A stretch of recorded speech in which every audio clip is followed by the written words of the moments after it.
Okay, this is number 1. We are in CDP, VDP, and the series parallel connection of resistors, principles. So we're gonna apply not KCL, not KVL. We're done with those principles. So we're gonna apply now this is another set of tools that we can use. CDP, current division principle, and VDP, voltage division principle, and of course the series and parallel combinations of resistors. Okay, so we have a problem here. This is number 1, 120 volts, and then we have 4, and then we have 18 ohms, 3 ohms, and then 6 ohms. And then we are asked to find I1 and I2. We can easily perform KCL here or KVL to get I1 and I2, and we're not going to do that. So what we're going to do is to apply CDP and VDP. Now, since currents are the ones that we're supposed to look for, then it is best that we use CDP, current division principle. In current division principle, guys, so we have to get the current towards this node so that we can make use of CDP and VDP. CDP is, we have in applying CDP, so we have like this. We have 2 resistors in parallel, and then we have of course resistor here R1, in this particular case 18, and then 3 and 6 can be combined, so we have here 9, and then current here is I1, then current here is I2. So therefore the only thing missing is our I here going towards this node. So that is actually from the source, coming from the source. So let us call that IS, or I coming from the source, or that is actually the I total. So let us get that IS, and we know that by Ohm's law, IS equals V total. IS is I total also divided by R total, right? So our V total is already given, which is 120 volts, 120 volts. But our total is not given yet. So can we be able to get our total? Of course, let us just combine all the resistors. 3 and 6, they are in series. So that means their combination equals 9. So 9 in parallel with 18. So we use the 2 resistors in parallel. So 9 times 18. 9 times 18 divided by 9 plus 18. So how much is that? So 9 times 18 divided by 9 plus 18 equals 6. So 6, the combination of all these resistors are 6. And then they are actually in series with 4. So 6 plus 4 is 10. So our R total therefore equals 10 ohms by combining all the resistors. So let us go back here. Our IS is V total divided by R total, and R total is 10. So the answer here is 12 amperes.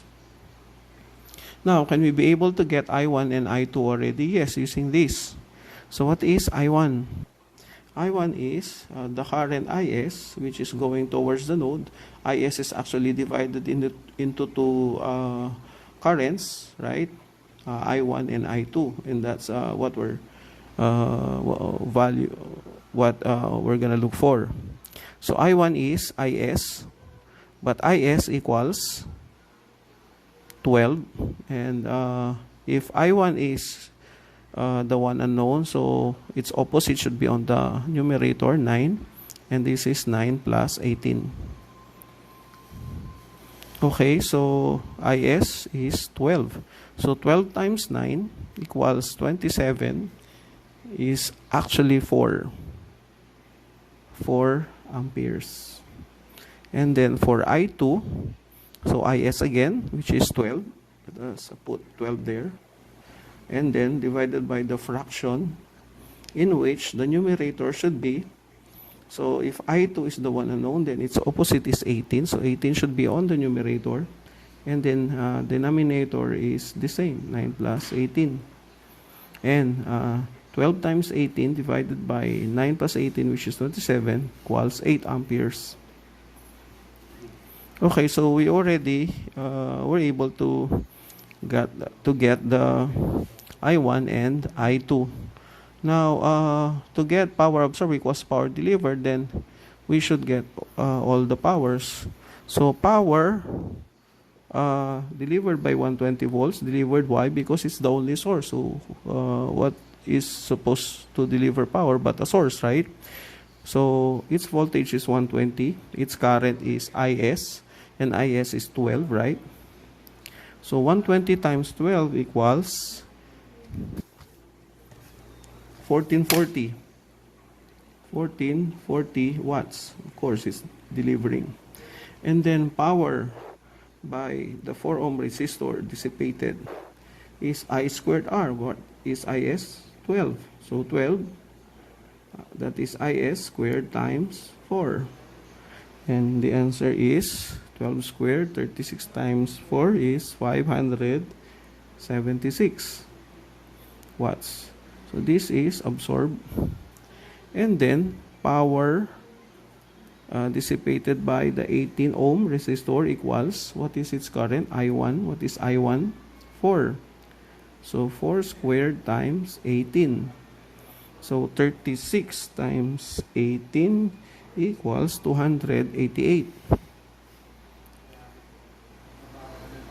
watts. And this is still absorbing.